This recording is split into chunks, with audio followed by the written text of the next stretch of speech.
Hello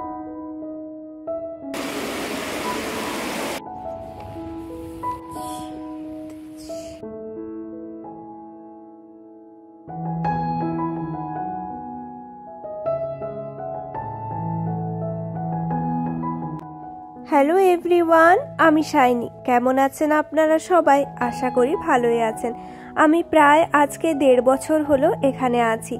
তো এতদিনের experience থেকে আজকে মনে হলো একটা ছোট্ট ভ্লগ বানাই, যার মাধ্যমে আমি আপনাদের কাছে পৌঁছে দিতে পারবো আমার এই অনুভূতি যে যদি কেউ নেদারল্যান্ডস আসতে চান, সে ঘুরতে বা থাকতে যাই বলুন না কেন, বিশেষ করে ট্যুরিস্টরা যদি নেদারল্যান্ডস আসতে চান, তাহলে তাদের কোন কোন বিষয়গুলি অবশ্যই জেনে রাখা উচিত।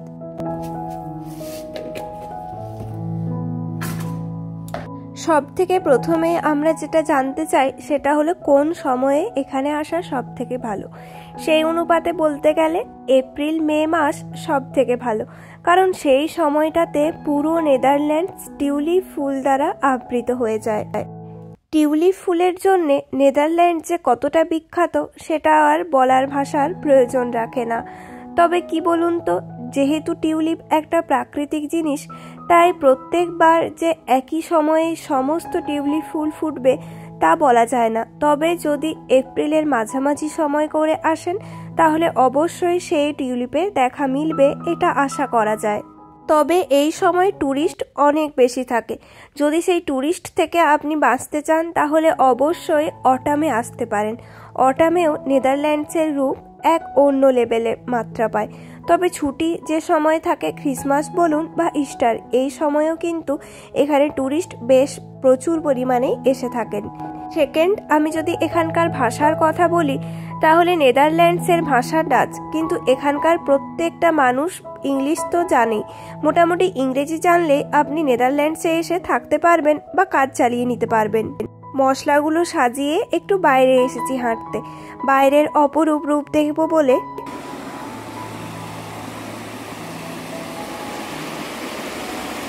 এরপরে যেটা ইম্পর্টেন্ট বিষয় সেটা হলো ট্রান্সপোর্টেশনের জন্য এখানে ট্রেন একটা খুবই ভালো মাধ্যম হতে পারে। পুরো দেশ জুড়ে প্রায় 400টারও বেশি স্টেশন আছে। তো ট্রেনের সাহায্যে আপনি পুরো দেশের যে ট্রেন জার্নি এখানে যেতে পারবেন। মনোরম হয় আর ট্রেন প্রচন্ড সুন্দর হয়, কিন্তু দুর্ভাগ্যের বিষয় হলো সেই ট্রেন কিন্তু প্রচন্ড এক্সপেন্সিভ। তাই আগের থেকে যদি টিকিট বুক করে রাখেন, তাহলে হয়তো একটু সাশ্রয় হতে পারে। আর এখন তো এখানে এতই সুবিধা হয়ে গিয়েছে, যদি আগের থেকে বুক করে নাও রাখেন, ইমিডিয়েট আপনি আপনার ক্রেডিট বা ডেবিট কার্ডের মাধ্যমে যেখানে খুশি ভ্রমণ করতে পারবেন।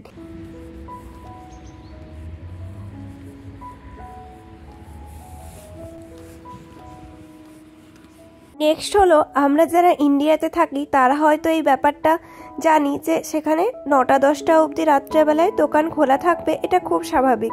তবে এখানে তো উইকডেজে যদিও 7টা অবধি দোকান খোলা থাকে, উইকেন্ডে তো 5টা থেকে 6টার মধ্যে সমস্ত দোকান বন্ধ হয়ে যায়। তাই যদি কিছু কেনাকাটার থাকে, তাহলে অবশ্যই সেটি বিকেলের মধ্যে সেরে রাখার চেষ্টা করাই ভালো।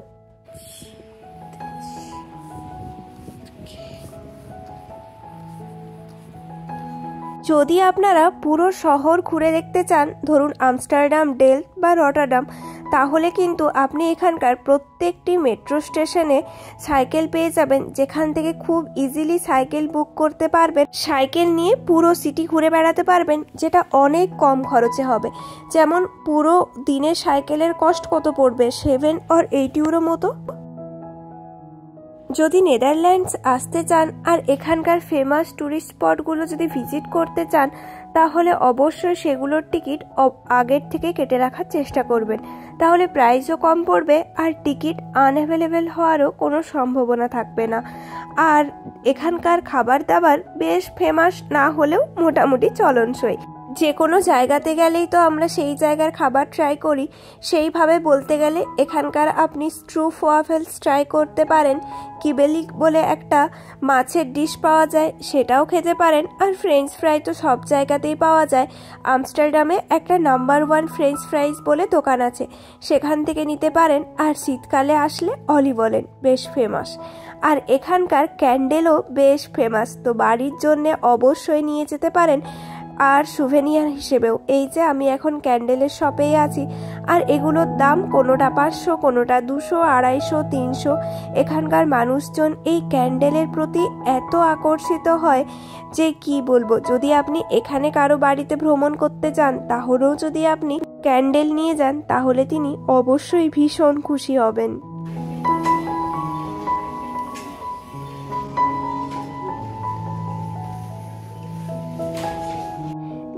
আরেকটা ব্যাপার হলো এখানকার ওয়েদার। যে কোনো সিজনেই বেড়াতে আসেন না কেন, অবশ্যই শীতের জামা কাপড় আর বর্ষা থেকে বাঁচার জামা কাপড় সাথে রাখবেন।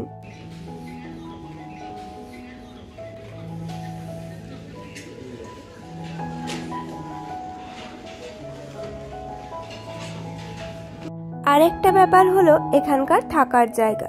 এখানে থাকার জন্য আপনি যদি সিটি সেন্টার থেকে একটু দূরে হোটেল বুক করেন, তাহলে হয়তো একটু কম খরচ হতে পারে, বা হোটেলের জায়গায় এয়ারবিএনবি নিলে তো আরও সস্তায় পেয়ে যাবেন।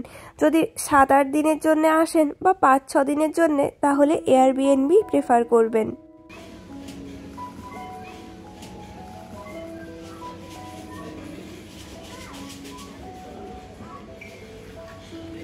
নেদারল্যান্ডসে কোন কারেন্সি চলে সেটাও একটা জানবার বিষয়। এখানে ইউরো চলে, তো এমনিতে তো কার্ডে পেমেন্ট হয়ে যায়, তবে কিছু ক্যাশ রাখা হাতে অবশ্যই প্রয়োজনীয়। কিছু কিছু জায়গায় যদি কার্ড না চলে, তখন সেটি খুবই উপকৃত হবেন। সাথে অবশ্যই কিছু কয়েনও রাখবেন, কারণ এখানে যদি আপনি ওয়াশরুম ইউজ করতে চান, তাহলে অবশ্যই আপনার টুকটাক কিছু খুচরোর প্রয়োজন হবে, যেমন 1 ইউরো থেকে 50 সেন্ট মতো লাগে।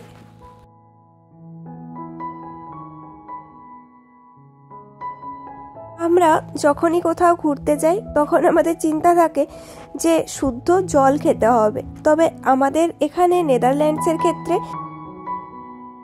সেটি খুবই সহজলভ্য, কারণ এখানে যে ট্যাপ ওয়াটার পাওয়া যায় সেটা অত্যন্ত পরিশুদ্ধ হয়। অনেকে তো অ্যাকোয়াগার্ডের জলের সাথেই তুলনা করেন। নেদারল্যান্ডসে কিন্তু প্রচুর ইন্ডিয়ান দোকানও আছে, যেখান থেকে আপনি খুব সহজেই ইন্ডিয়ান খাবারও পেয়ে যাবেন, তবে সেগুলো অনেকটাই এক্সপেন্সিভ হয় আর টেস্ট ভ্যারি করে, যার যেরম পছন্দ সেই অনুযায়ী।